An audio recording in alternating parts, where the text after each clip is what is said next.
नमस्कार माऊली. चला ज्ञानेश्वरीच्या सहवासात. ज्ञानेश्वरी अध्याय 9, ओवी 138 ते ओवी 143च्या सहवासात आपण जाऊया. ज्ञानोबाराय अत्यंत महत्वाची गोष्ट आपल्याला सांगतायत. ती म्हणजे केवळ विचार, केवळ तर्क, केवळ कल्पना किंवा अनुमान करून मला भगवंताबद्दल समजायला लागलं, मला काही कळलं असा समज करून घेणं म्हणजे जणू काही मृगजळाच्या पाण्याने जमीन भिजवण्यासारखं आहे. हे जितकं खरं तितकंच ज्ञान झालंय असं समजणं केवळ विचार आणि तर्काच्या साह्याने हे तेवढंच खरं आहे. पुढे ज्ञानोबाराय म्हणतात, जे जाळ जळी पांगिले, जे जाळ जळी पांगिले, तेथ चंद्रबिंब दिसे आतुडले, परी थडिये काढुनी झाडिले, तेव्हा बिंब के सांगे. अहो, पाण्यामध्ये एका कोळ्याने आपलं जाळं पसरलंय. त्या पसरलेल्या जाळ्यामध्ये आकाशात प्रगटलेलं चंद्रबिंब त्या जाळ्यात अडकल्यासारखं दिसतं, सापडल्यासारखं दिसतं. म्हणून ते जाळं पाण्याबाहेर काढून काठावर यावं आणि ते जाळं झाडावं, तर तिथे चंद्रबिंब असतं का? ज्ञानोबाराय म्हणतात, सांगा बरं, त्या जाळ्यात चंद्रबिंब पकडलं जाऊ शकतं का? तैसे त्याप्रमाणे तैसे बोलवरी वाचा बळे, वायांची झकवी जती प्रतितीचे डोळे, मग साचो कारे बोधा वेळे, आथी ना होईजे. ही फार महत्वाची गोष्ट ज्ञानोबाराय सांगतात. ते म्हणतात, अहो, ज्याप्रमाणे पाण्यात पसरलेलं जाळं किनाऱ्यावर येऊन झाडलं तर त्या ठिकाणी त्याच्यात जो चंद्रबिंब पकडला गेल्याचा भाव असतो, तो चंद्रबिंब काही तिथे सापडत नाही. त्याचप्रमाणे नुसतं वाचा बळे, वाचा शक्तीच्या जोरावर अनेक शब्दांची, विचारांची रचना करत माझ्याबद्दल, माझ्या स्वरूपाबद्दल कितीही विचार विनिमय केला तरी त्या वाचा बळाने माझ्या अनुभवापर्यंत पोचणं शक्य नाही. माझ्या अनुभवाची अनुभूती घेणंही शक्य नाही.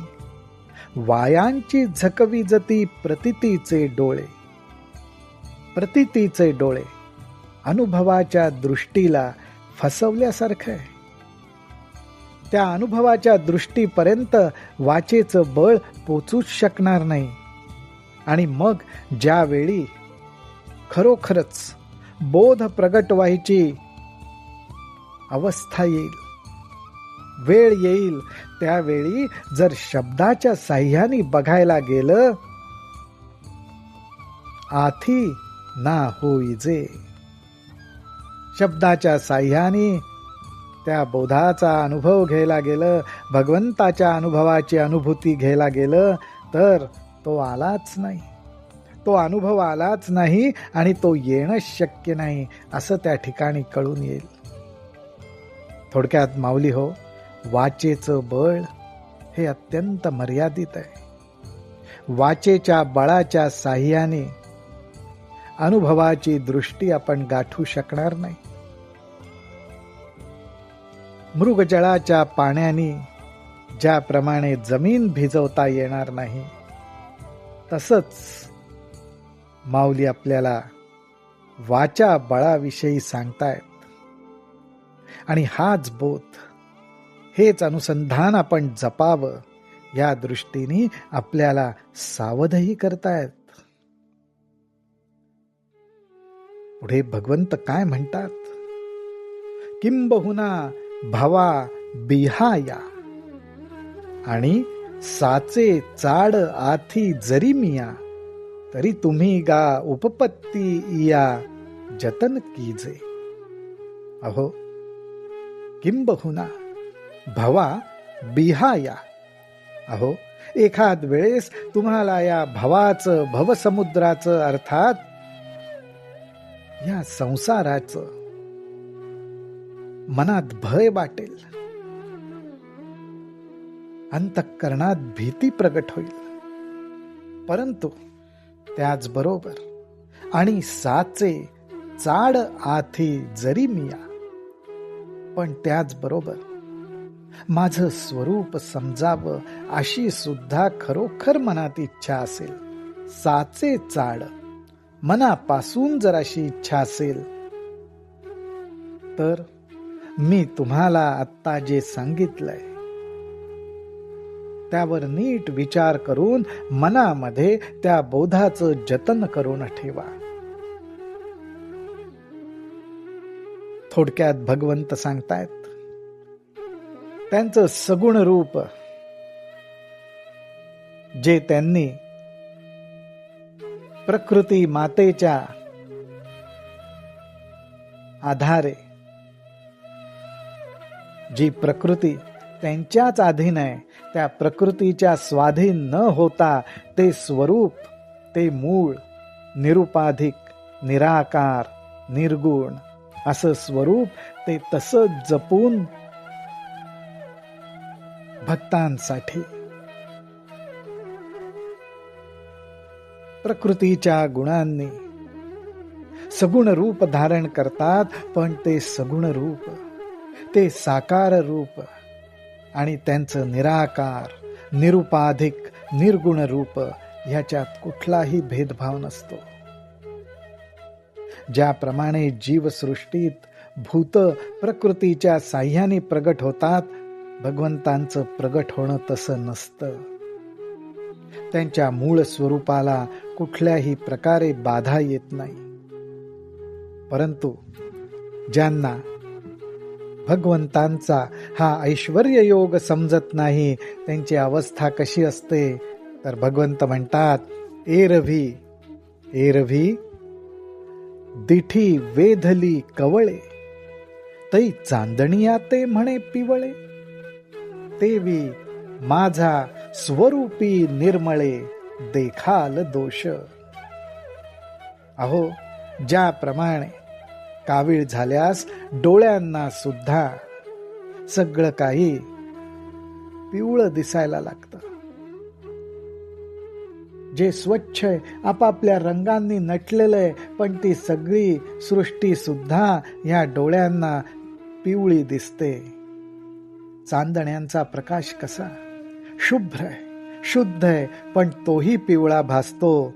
भगवंत म्हणतात, तेवी माझ्या स्वरूपी निर्मळे देखाल दोष. त्याचप्रमाणे माझं स्वरूप हे निर्मळ आहे.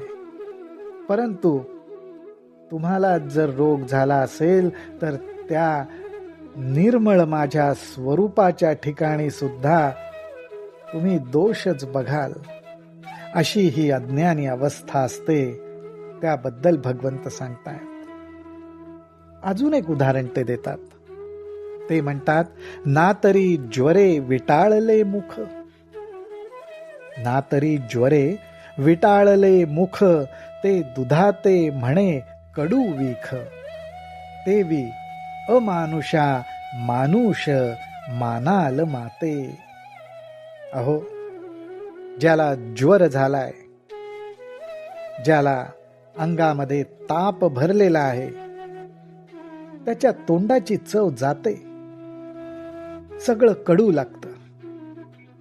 दुधासारखा पदार्थ जो मुळातच गोड आहे, चविष्ट आहे, पण तो सुद्धा कडू विषासारखा त्या व्यक्तीला लागतो. त्याचप्रमाणे भगवंताचं अमानुष स्वरूप म्हणजेच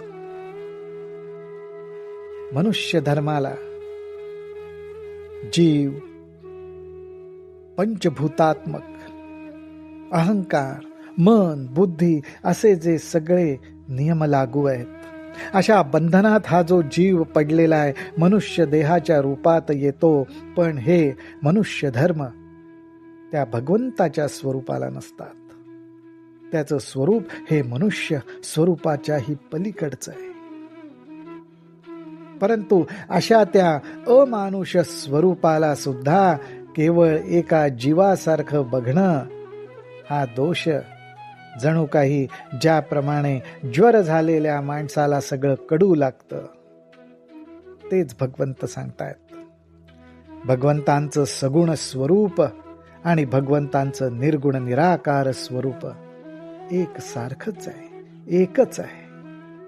म्हणूनी पुढत पुढती धनंजया, झणे विसंबसी या अभिप्राया, जे या स्थूल दृष्टी वाया जाई जेलगा. म्हणून भगवंत अर्जुनाला म्हणतात की अरे, म्हणून तुला मी सतत हेच सांगतोय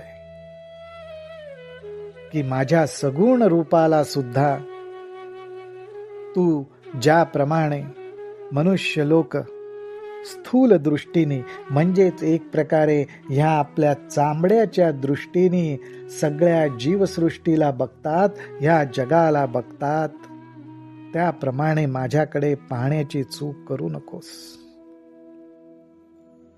माझ्या सगुण स्वरूपाकडे सुद्धा माझं परब्रह्म स्वरूपच ते आहे ह्या दृष्टीनेच बघ.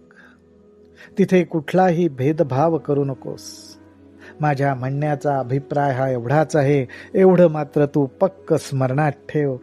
हेच भगवंत अर्जुनाला वारंवार सांगतायत. रामकृष्ण हरी, रामकृष्ण हरी, रामकृष्ण हरी.